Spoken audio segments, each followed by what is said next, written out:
আল্লাহু আকবার, আল্লাহু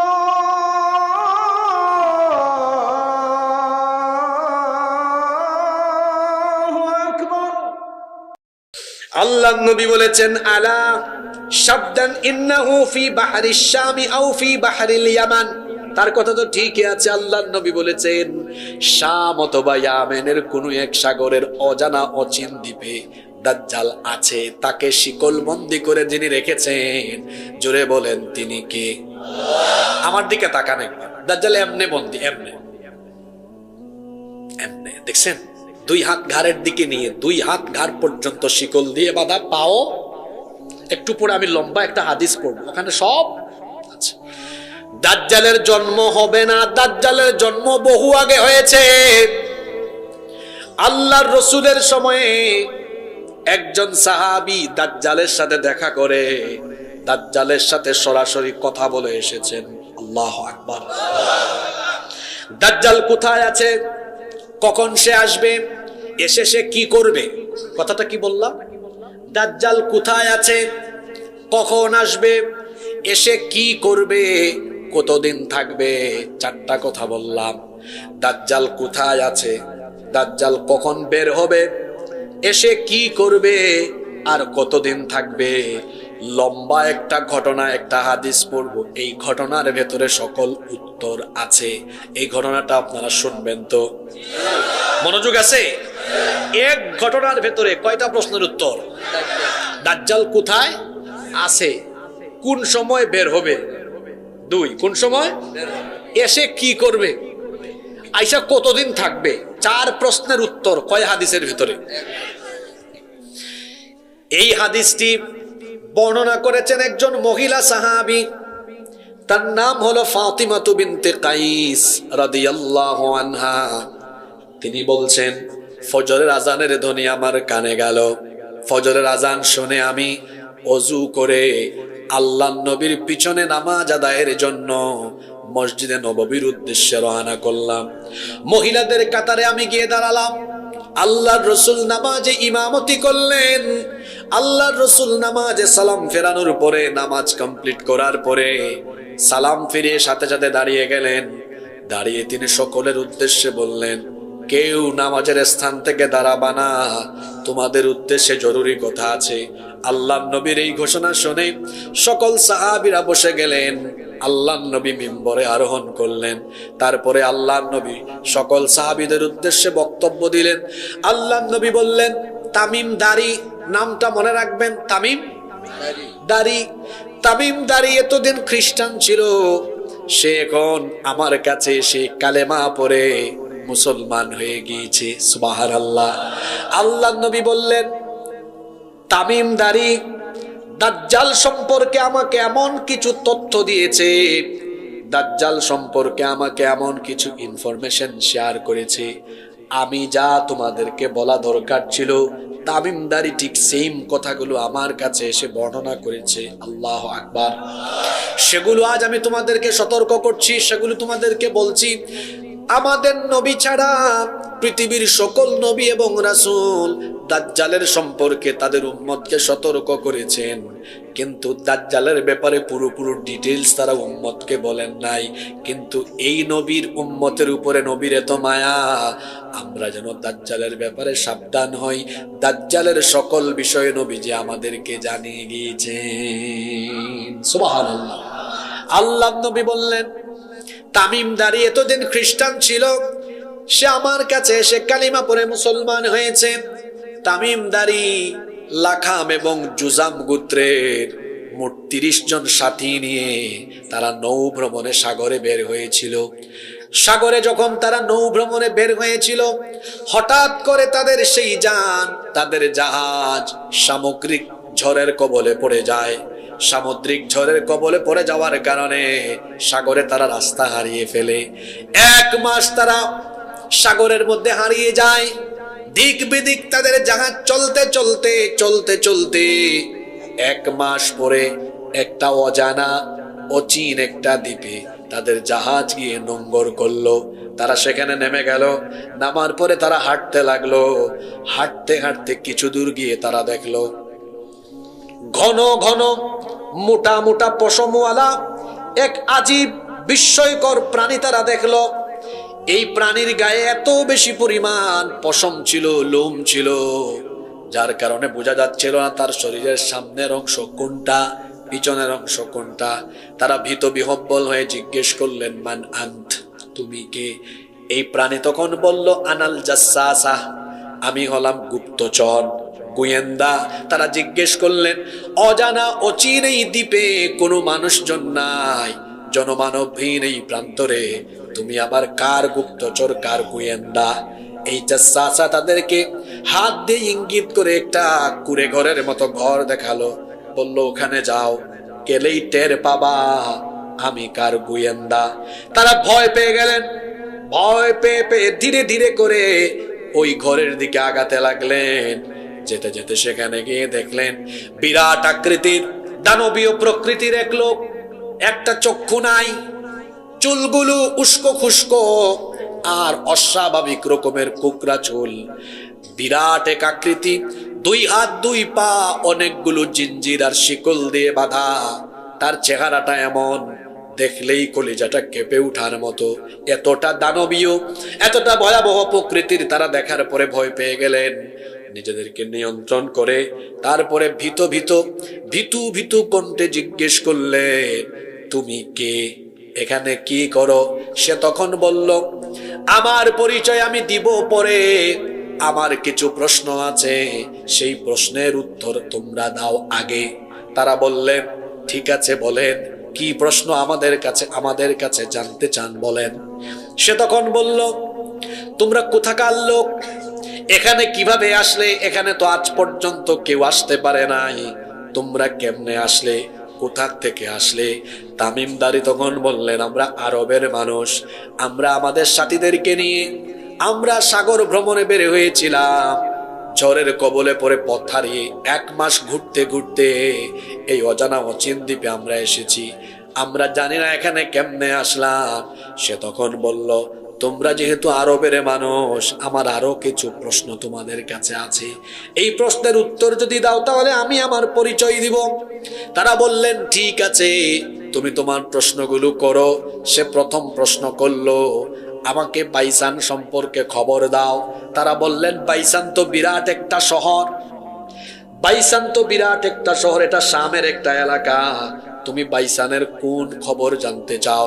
সে তখন বলল, বাইসানে তো বিরাট একটা খেজুর বাগান আছে, বাইসানের খেজুর বাগানে কি খেজুর গাছ আছে নাকি? খেজুর গাছ থেকে কি এখনো মানুষ খেজুর পায় নাকি? তারা বললেন, হ্যাঁ, বাইসানের খেজুর বাগানে তো বিরাট খেজুর বাগান আছে, সেখানে খেজুর এখন হয়, খেজুর কেন মানুষ খায়? সে তখন বলল, ঠিক আছে, 1 নাম্বার প্রশ্ন জানলাম, 2 নাম্বার প্রশ্ন হলো তবারিয়া উপসাগরের খবর আমাকে দাও। তারা বললেন, তবারিয়া উপসাগরের কোন খবর তুমি জানতে চাও? সে তখন বলল, তবারিয়া উপসাগরে কি পানি আছে নাকি? এখনো কি মানুষ এই তবারিয়া উপসাগরের পানি ব্যবহার করে চাষাবাদ করে নাকি? তারা বললেন, হ্যাঁ, তবারিয়া উপসাগরের পানি আছে, বহু পানি আছে, মানুষ এগুলো চাষাবাদের কাজে ব্যবহার করে। সে বলল, 2 নাম্বার উত্তরটাও পেয়েছি, এবার আমাকে আরেকটা প্রশ্নের উত্তর দাও। তারা বললেন, কি প্রশ্ন বলো? সে তখন বলল, জুগারের ঝরনার কি খবর?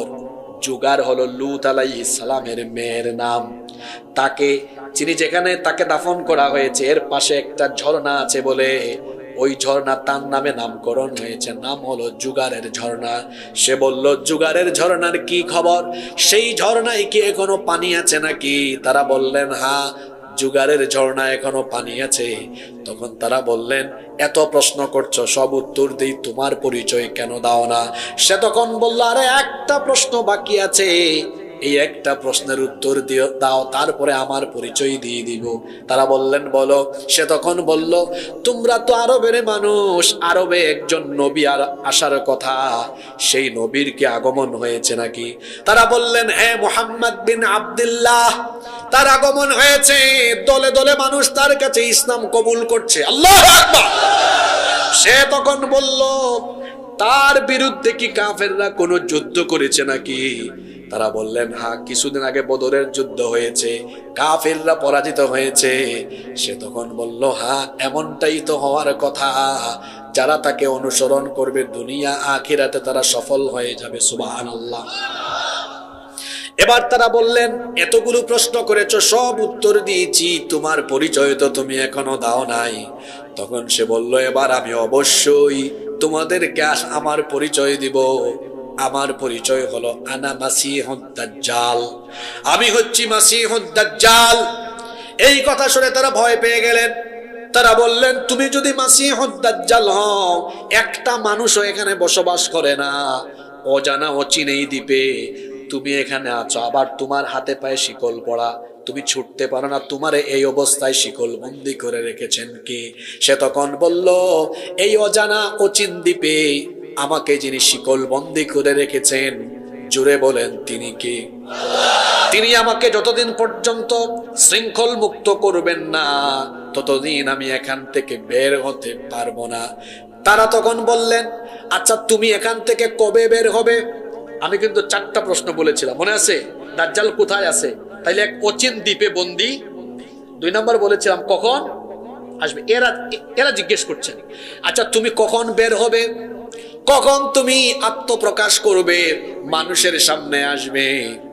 তখন সে বলল, আমি কখন আসব এটা বলার জন্য তোমাদেরকে 3টা প্রশ্ন করেছি, এর মধ্যেই জবাব আছে। বলল, কোন 3টা প্রশ্ন? তখন সে বলল, এই যে বললাম, এই যে তোমাদেরকে বললাম 3টা প্রশ্ন করলাম, বাইসানের খেজুর বাগানে খেজুর আছে নাকি? 2 নম্বরে বললাম, তাবারিয়া উপসাগরে পানি আছে নাকি? 3 নম্বর প্রশ্ন করলাম, জুগারের ঝর্ণায় পানি আছে নাকি? কয়টা প্রশ্ন? তারা বললেন, আচ্ছা 3টা প্রশ্ন করেছো, জবাবও তো দিয়েছি, কিন্তু তোমার আত্মপ্রকাশের সাথে এই 3টা জায়গার কি সম্পর্ক? আগেই বলি, এই 3টা জায়গা ছিল ফিলিস্তিনে, কিন্তু বর্তমান অসভ্য ইহুদিরা মনে করে মাসিহ হচ্ছেন তাদের, ইহুদিরা মনে করে মাসিহুদ দাজ্জাল হলো তাদের ইমাম, দাজ্জাল আসলে তারা পৃথিবী শাসন করবে, এটা তাদের আকীদা, এটা তাদের বিশ্বাস। এই জন্য ইসরায়েলের কাছ, এই জন্য ফিলিস্তিনের এই 3টা জায়গা, এই হাদিসের উল্লেখিত 3টা জায়গা, বাইসান, তবারিয়ার বর্তমান নাম হলো, গুগলে সার্চ করবেন, sea of Galilee, sea of. 3 number জুগারের ঝর্ণা। এই 3টা জায়গা বর্তমানে ইসরায়েলিরা দখল করেছে, অসভ্য দখলদার এই বাহিনী দখল করে রেখেছে। কারণ দাজ্জালের আগমনের সাথে এই 3টা স্পট সম্পর্কিত। দাজ্জাল বলেছে, আমি কোন সময় আগমন করব শোনো, যখন বাইসানের খেজুর বাগানে কোনো খেজুর গাছ থাকবে না, যখন তবারিয়া উপসাগর, সি অফ গ্যালিলিতে 1 ফোঁটা পানিও থাকবে না, যখন জুগারের ঝর্ণায় 1 ফোঁটা পানিও থাকবো না, তখন আমার আত্মপ্রকাশ হবে। আপনারা বর্তমান সমসাময়িক খবর নিয়ে দেখেন, বর্তমানে অসভ্য ইহুদিরা বাইসানের মধ্যে মেক্সিকো থেকে এনে কিছু খেজুর গাছ লাগিয়েছে, আগের কোনো খেজুর গাছ সেখানে। তবারিয়া উপসাগরে এখন পানি আগের মতো হয় না, কৃত্রিম উপায়ে পানি রাখে, সেটাও বেশি দিন থাকে না, জুগারের ঝর্ণাটাও শুকিয়ে যাচ্ছে। তার মানে দাজ্জাল আমাদের ঘরের দরজার সামনে চলে এসেছে। দাজ্জাল আড়াল থেকে, পর্দার অন্তরায় থেকে এখন ফিতনা চালাচ্ছে। দাজ্জালের বাহিনী হবে ইহুদিরা। এই ইহুদিরা দাজ্জালের সমস্ত কাজ আঞ্জাম দিচ্ছে। এই জন্য আমি বলি, ইহুদিরা চেহারা সুরতে মানুষের জাত হলেও, চেহারা সুরতে মানুষ হলেও, এরা কাজে কারবারে হলো আস্ত একটা দাজ্জাল। এরা হলো দাজ্জালের রুহানি সন্তান। দাজ্জালের, এটা আমার কথা নাকি? এখানে আলেমরা বসে আছেন, জিজ্ঞেস করেন। দাজ্জালের 70,000 বাহিনী হবে শুধু ইহুদি, বলেছেন মুহাম্মদ সাল্লাল্লাহু। ওই যে 4টা প্রশ্ন করেছিলাম, হাদিস বলার আগে দাজ্জাল কোথায় আছে, হাদিসে জানলাম অজানা অচেনা এক দ্বীপে আল্লাহ তাকে বন্দী করে রেখেছেন। কখন আসবে? উত্তর পেলাম, সে তাবারিয়া উপসাগরের পানি শুকিয়ে গেলে, বাইসানের খেজুর বাগান শেষ হয়ে গেলে, জুগারের ঝর্ণা শুকিয়ে গেলে সে আসবে। 3 নম্বর প্রশ্ন ছিল, সে এসে কি করবে? সে এসে মানুষের ঈমান লুট করবে, ঈমান লুট করবে। মক্কা আর মদিনা ছাড়া গোটা পৃথিবীতে সে সফর করবে, যাকেই সামনে পাবে তার ঈমান হারা করার জন্য কাজ করবে। আল্লাহ তাকে এমন কিছু ক্ষমতা দিয়েছেন, এমন কিছু ক্ষমতা দিবেন মোমেনদেরকে পরীক্ষা করার জন্য। আল্লাহ নবী বলেছেন দাজ্জালের এক হাতে থাকবে জান্নাত, আরেক হাতে থাকবে জাহান্নাম। নবীজি বলে গিয়েছেন সে যেটা জান্নাত দেখাবে ওইটা আসলে হলো জাহান্নাম, আর যেটা জাহান্নাম ওইটা আসলে হলো জান্নাত। দাজ্জাল এক হাতে জান্নাত আর এক হাতে জাহান্নাম নিয়ে বলবে আমি তোমাদের খোদা, আমার উপর ঈমান আনো, এই জান্নাতে ঢুকাবো। যে ব্যক্তি ঈমান আনবে না দাজ্জাল ধরে তার জাহান্নামের আগুনে তারে ফেলবে। আল্লাহর নবী বলেছেন দাজ্জালের সময় যদি তোমরা বেঁচে থাকো, চক্ষু বন্ধ করে দাজ্জালের আগুনে ঝাঁপ দিও।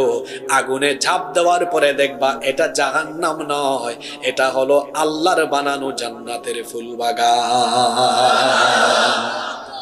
দাজ্জালের সামনে আমরা ঈমান হারা হব না ইনশাআল্লাহ। আল্লাহর নবী বলেছেন দাজ্জালকে আল্লাহ এমন ক্ষমতা দিবেন, জীবিত ব্যক্তিকে সে মেরে ফেলবে, মৃত মানুষকে জীবিত করবে। তবে এটা শয়তানের সাহায্য নিয়ে করবে। শয়তানকে আল্লাহ অলৌকিক দুইটা ক্ষমতা দিয়েছেন। একটা ক্ষমতা হলো ফা ইন্নাশ শাইতানা ইয়াজরি মিন আহাদিকুম মাজরাদ দাম, শয়তান তোমাদের রক্তের ভেতরে প্রবেশ করে চলাফেরা করতে পারে। আর আরেকটা ক্ষমতা হলো শয়তান আমাদের নবী ছাড়া যে কারো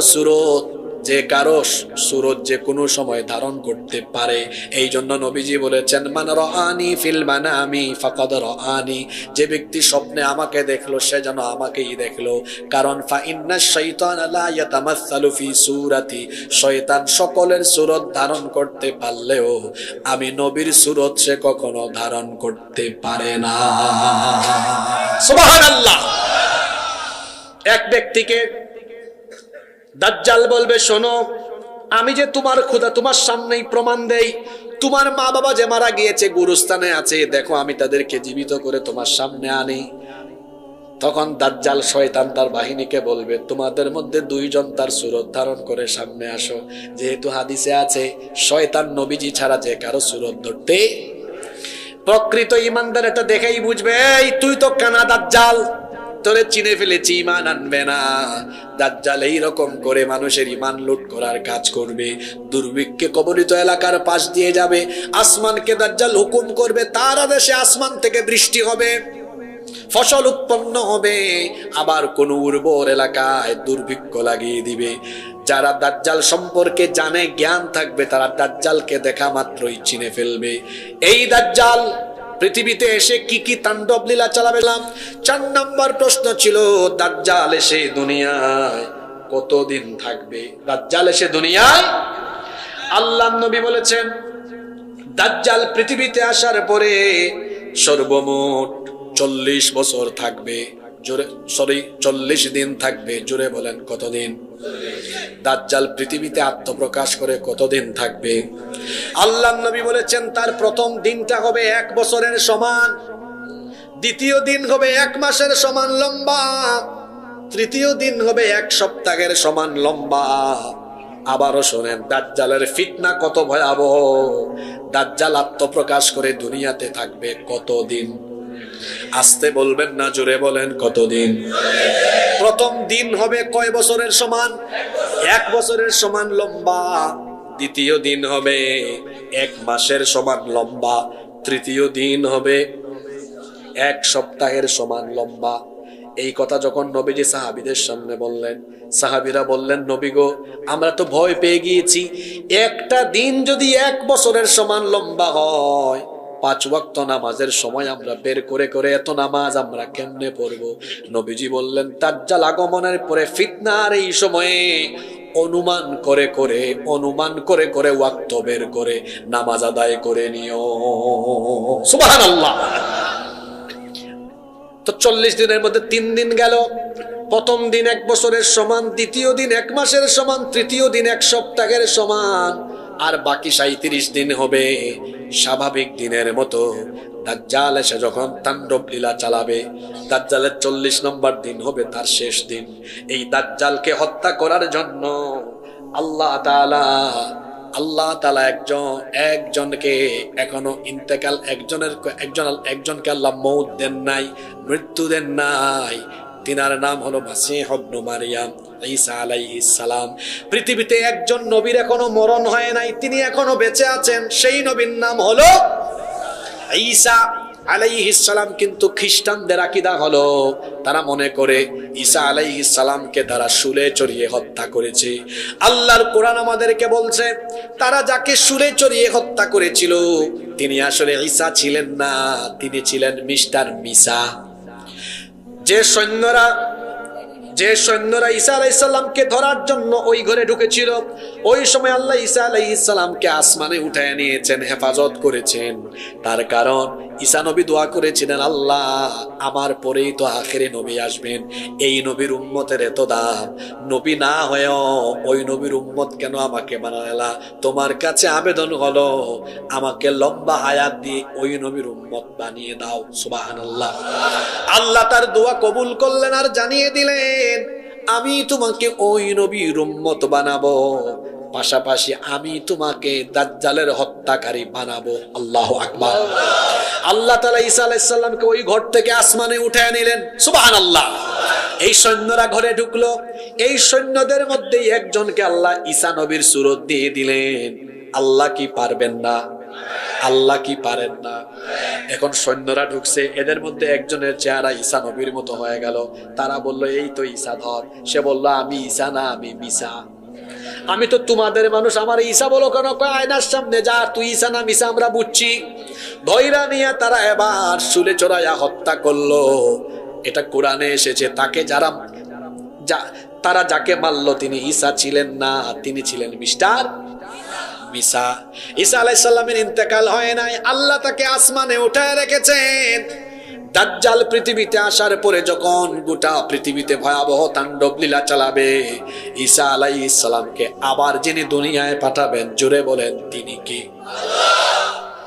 সিরিয়ার পূর্ব দিকের, সিরিয়ার দামেস্কের পূর্ব দিকের সাদা গম্বুজওয়ালা একটা মসজিদে ফজরের নামাজের ঠিক একামত হবে, নামাজের টাইমে ইমাম মাহদি আলাইহিস সালাম তিনি মেহরাবে ইমামতির জন্য যখন আগাবেন, একামত হবে, এমন সময় ওই দামেস্কের সাদা গম্বুজওয়ালা মসজিদের মিনারে দুইজন ফেরেশতার কাঁধের উপর ভর করে ঈসা আলাইহিস সালাম দুনিয়াতে অবতরণ করবে।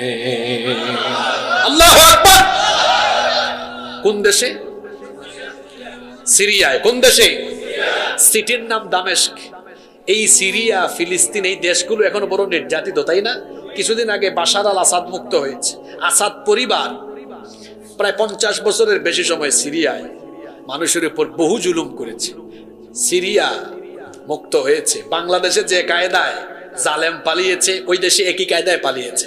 আজকে আপনাদের এখানে স্টেজে উঠার আগে দেখলাম মিশর উত্তাল হয়ে গিয়েছে। শ্রীলঙ্কা, বাংলাদেশ, সিরিয়া যেই পথে, ভবিষ্যতে আরো 2টা দেশ আছে, মিশর আর ভারতও একই পথে যাবে। মিশর, এই মিশরে যারা ইসলামী আন্দোলনের শীর্ষ নেতৃবৃন্দকে হত্যা করেছে, যেই মিশরে সৈয়দ কুতুব, শহীদ হাসান আল বান্না এবং কয়েক বছর আগে শহীদ মুরসিকে যেভাবে তারা হত্যা করেছে, শহীদদের রক্ত এই মিশরে পড়েছে বলে এই মিশরে ইসলামী হুকুমত অতি শীঘ্রই কায়েম হবে ইনশাআল্লাহ। আর ভারতে যে দাদা আমার দেশ নিয়ে দাদাগিরি করেন, ওই দাদাও যে কোন সময় হুচট খেয়ে পড়েন দাদাও ভালো করে জানেন না। আর আমার দেশ নিয়ে বড় বড় কথা বলবেন না। আপনার দেশের মিডিয়ার লাগাম টেনে ধরেন। রিপাবলিক বাংলা নামে এক চ্যানেল আছে, ময়ূখ রঞ্জন, দেখেন না? ব্যাংক যেমন লাফায় ও তেমন লাফায়।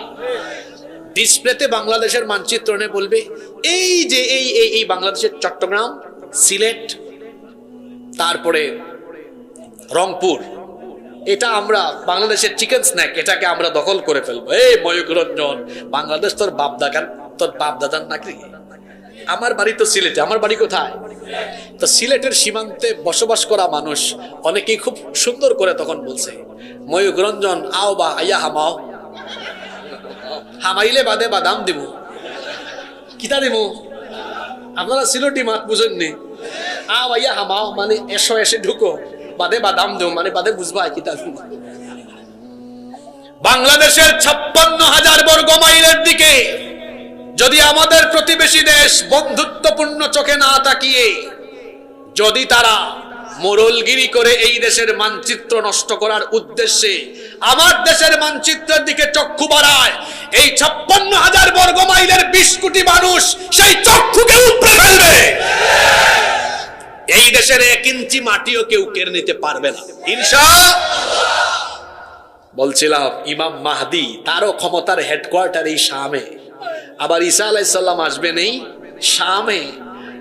ঈসা আলাইহিস সালাম কোন টাইমে, কোন নামাজের টাইমে আসবেন?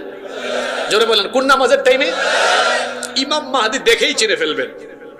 তিনি বলবেন আহলান ওয়া সাহলান ওয়া মারহাবান বিক, আসেন আপনি ইমামতি করেন। সুবহানাল্লাহ। ঈসা আলাইহিস সালাম বলবেন না, আপনি মুসলমানদের খলিফা, আপনি ইমামতি করেন, আমি মুক্তাদি হব। নামাজ শুরু হয়ে যাবে।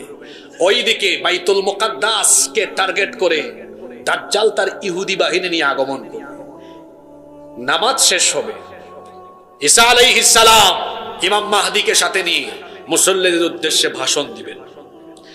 আল্লাহর নবী বলেছেন, এটা নাসাই এবং তিরমিজি শরীফে হাদিস এসেছে, সাউবান রাদিয়াল্লাহু আনহু হাদিসের বর্ণনাকারী সাহাবী, তিনি বলছেন আল্লাহর নবী বলেছেন, ইসাবাতানি মিন উম্মতি আহরাজাহুমাল্লাহু মিনান নার, আমার উম্মতে 2টি দলকে আল্লাহ তাআলা জাহান্নাম থেকে মুক্তি দিয়েছেন। সুবহানাল্লাহ। কয়টা দল? একটা দল হলো ইসাবাতুন তাকজুল হিন্দ, যারা হিন্দুস্তানের বিরুদ্ধে যুদ্ধ করবে। তাহলে এই হাদিস থেকে বোঝা গেল 1,500 বছর আগে রাসূল বলে গিয়েছেন ভারতবর্ষে হিন্দুস্তানের বিরুদ্ধে মুসলমানরা একটা যুদ্ধ। আমরা যুদ্ধপ্রিয় জাতি নই, মুসলমান শান্তিপ্রিয় জাতি।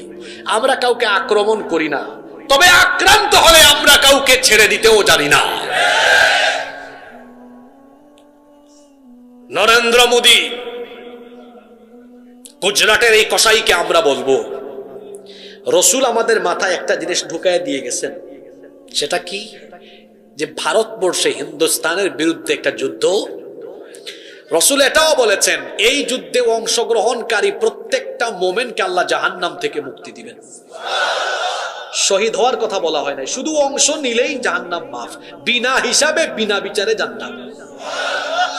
তো গুজরাটের কসাইকে বলবো, আমরা তো যুদ্ধপ্রিয় জাতি না, আমরা শান্তিপ্রিয়।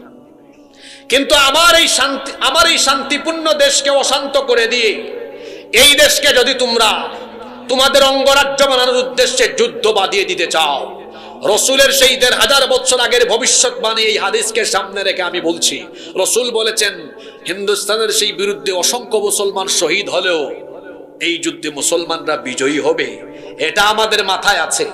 আমরা যুদ্ধপ্রিয় নই, আমরা শান্তিপ্রিয় জাতি।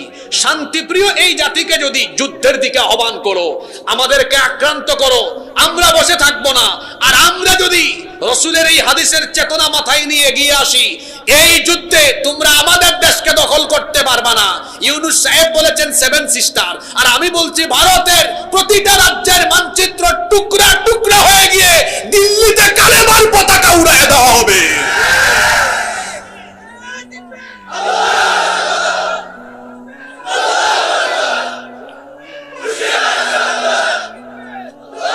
আমি কি এটা চাপাবাজি করে বলে গেলাম না বাস্তব কথা বলে গেলাম? আজকে কিশোরগঞ্জের মাটিতে বলে গেলাম আমরা যুদ্ধপ্রিয় জাতি নই। তারা যদি যুদ্ধ বাঁধিয়ে দেয়, ভারতের মানচিত্র টুকরা টুকরা হয়ে যাবে।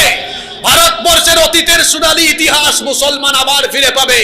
750 বছর ভারতবর্ষ আমরা শাসন করেছি।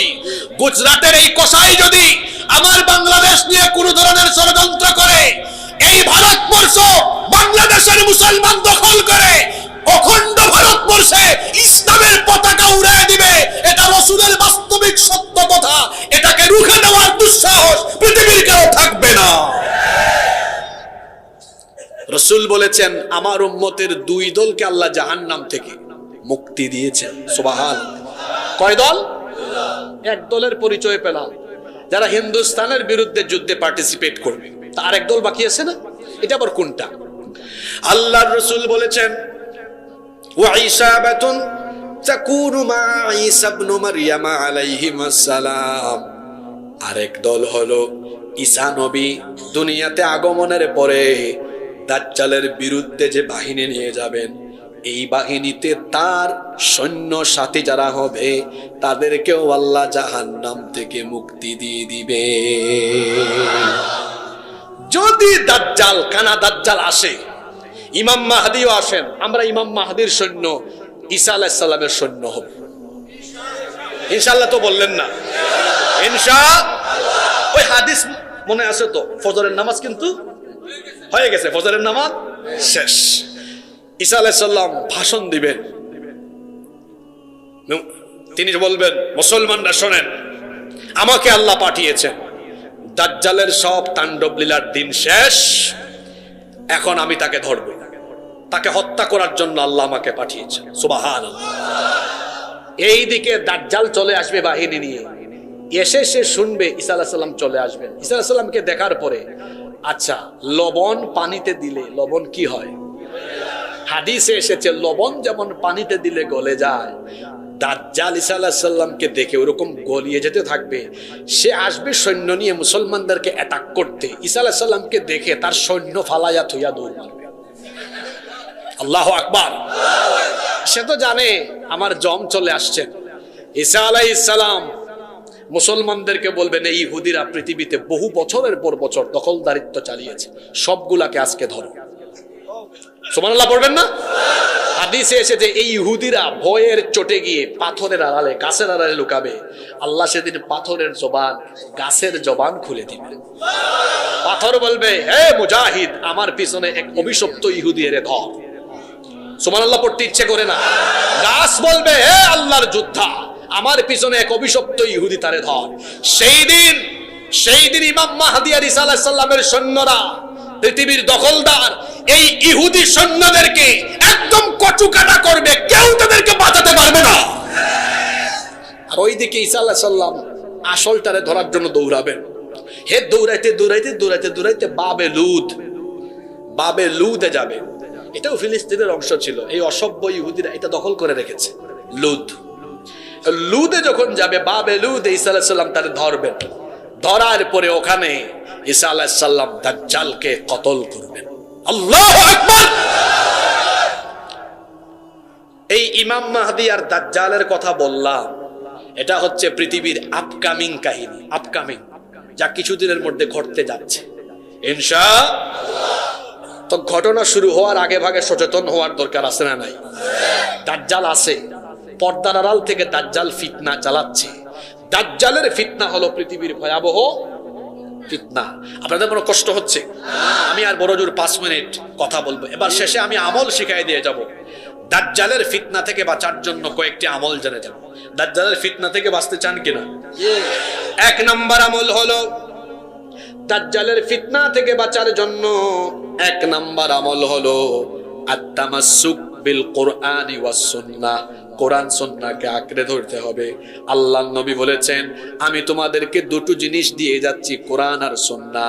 এটাকে যদি তোমরা আঁকড়ে ধরো তাহলে কিয়ামত পর্যন্ত তোমাদেরকে কেউ পথভ্রষ্ট করতে পারবে না। সুবহানাল্লাহ পড়েন। ছুটির টাইম বুঝছেন তো, এরকম করেন না। কিশোরগঞ্জের মানুষ ভালো, নেত্রকোনা ময়মনসিংহের মানুষ ভালো। আমরা মোনাজাতটা করে বাড়ি যাব ইনশাআল্লাহ। আমার দিকে তাকান, আপনাদের বাড়ি বেশি দূরে না, আমার বাড়ি বেশি দূরে।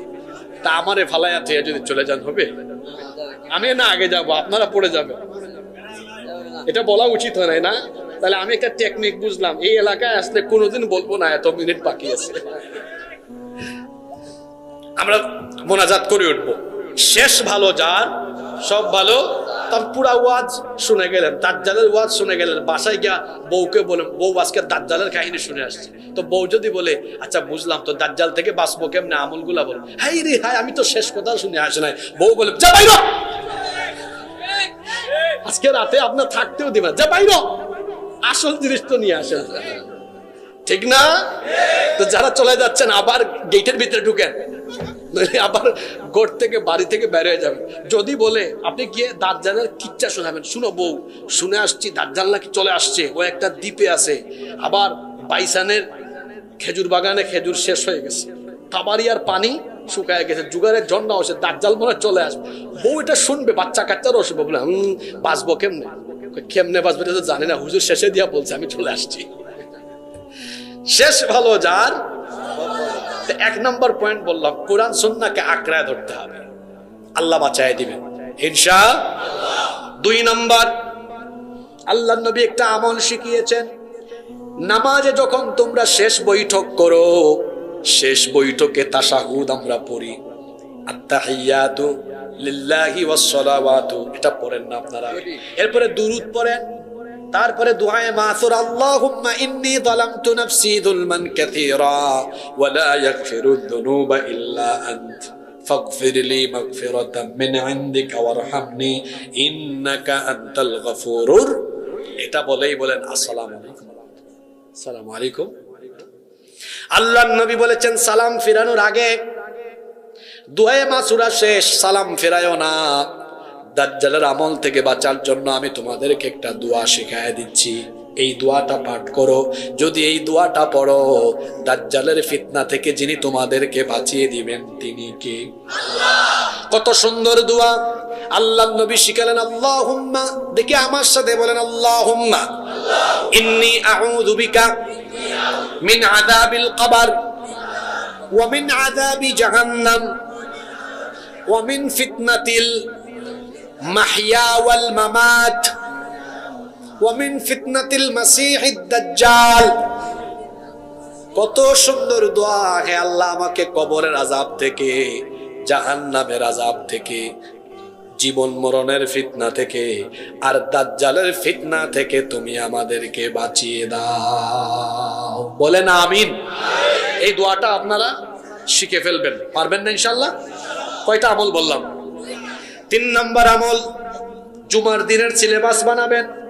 জুমার দিনে আপনারা সূরা কাহাফ পড়বেন, তবে শুধু জুমার দিনে নয়, সূরা কাহাফ সপ্তাহে প্রতিদিনই পড়বেন। বিশেষ করে সূরা কাহাফের প্রথম 10 আয়াত আপনারা মুখস্থ করবেন। কোন হাদিসে এসেছে শেষের 10 আয়াত। আল্লাহর রাসূল বলেছেন, মান হাফিযা 10 আয়াতিন মিন আউয়ালি সূরাতিল কাফি উসিমা মিন ফিতনাতিদ দাজ্জাল ওয়া ফি রিওয়ায়াতিন উখরা মান হাফিযা 10 আল-আওয়াখিরি মিন সূরাতিল কাফি উসিমা মিন ফিতনাতিদ দাজ্জাল। আল্লাহর নবী বলেছেন, যেই ব্যক্তি সূরা কাহাফের প্রথম দিকের 10 আয়াত অথবা শেষের দিকের 10 আয়াত যারা মুখস্থ করবে, আল্লাহ তাআলা তাকে দাজ্জালের ফিতনা থেকে বাঁচিয়ে দিবে। কোন সূরা? সবাই বলেন। কত আয়াত? মাত্র প্রথম দিকের অথবা শেষ দিকের। মা বোনরাও মনে হয় বাড়ি থেকে শুনতেছেন, এই 10টা আয়াত আপনারা মুখস্থ করবেন, পারবেন তো ইনশাআল্লাহ? এই 3টা আয়াত, এই 3টা আমল আমরা করব। দাজ্জাল থেকে বাঁচিয়ে দিবেন কে? সর্বোপরি বলবো, দাজ্জালীয় ফিতনা এখন চলছে। ইহুদিরা দাজ্জালের অনুসারী হয়ে পৃথিবীব্যাপী তারা জিনা, ব্যভিচার, অসৎ কাজ, মন্দ কাজ ছড়িয়ে দিচ্ছে, আর আমাদেরকে দাজ্জালীয় কাজে লিপ্ত করার অপচেষ্টা করছে। আমরা দাজ্জালের এই ফিতনার আড়াল থেকে, দাজ্জালের এই পর্দার আড়াল থেকে যত ফিতনা পরিচালিত হচ্ছে, কোনো ফিতনায় আমরা পড়ব না। যেহেতু নবীজি বলেছেন দাজ্জাল আগমনের আগে পৃথিবীতে ফিতনা চলে আসবে। এখন ফিতনা আছে না নাই? সকল ফিতনা থেকে আমরা নিজেকে বাঁচিয়ে রাখবো। শেষ জামানায় আমলের চাইতে ঈমান রক্ষা করা গুরুত্বপূর্ণ হবে, ঈমান বাঁচানো কঠিন হবে। আমরা এমন ভাবে দুনিয়াতে চলাফেরা করব, কোরআন সুন্নাহ আঁকড়ে ধরে আলেম উলামাদের সাথে চলবো। কোরআন সুন্নাহ যেখানে আমরা আছি, আলেম উলামা যেখানে আমরা আছি, আল্লাহ আমাদেরকে কবুল করেন। একটা মানুষও উঠবেন না। মাহফিল কমিটির সম্মানিত সভাপতি সাহেবের কোনো কথা থাকলে আমরা শুনবো, আর যদি না থাকে অনুমতি দিলে আমরা মুনাজাত করব। আর কিতা গজল 12টা সত্র হয়ে গেছে। আমি সব জায়গায় তো 12টার আগে শেষ করে, আজকে আপনাদেরকে পছন্দ হয়েছে যেটা 17 মিনিট। সিলেটি মাতলে আপনি বুঝবানি? আচ্ছা ঠিক আছে, হইলাম। সুরমা গাঙ্গর ফারো বাড়ি, শাহজালালোর উত্তর সুরি। সুরমা গাঙ্গর ফারো বাড়ি, শাহজালালোর উত্তর সুরি। দেশ বিদেশ বেটা গিরি, আমরা হকল সিলটি, আমরা হকল সিলটি। সিলটর কমলার বাগান, খাইলে জোড়াই হকলর ফরান। সিলেটর সানা খাইলে বাই দিন খাটতো না একদিন, দিন খাটতো না একদিন। সুরমা গাঙ্গর ফারো বাড়ি, শাহজালালোর উত্তর সুরি। দেশ বিদেশ বেটা গিরি, আমরা হকল সিলটি, আমরা হকল সিলটি। সৌদি আরব, আবু ধাবি, কাতার, দুবাই, লন্ডন যাবি। আমেরিকাত গিয়া দেখবাই ফাইবাই খালি সিলটি, ফাইবাই খালি সিলটি, ফাইবাই খালি সিলটি, ফাইবাই খালি সিলটি।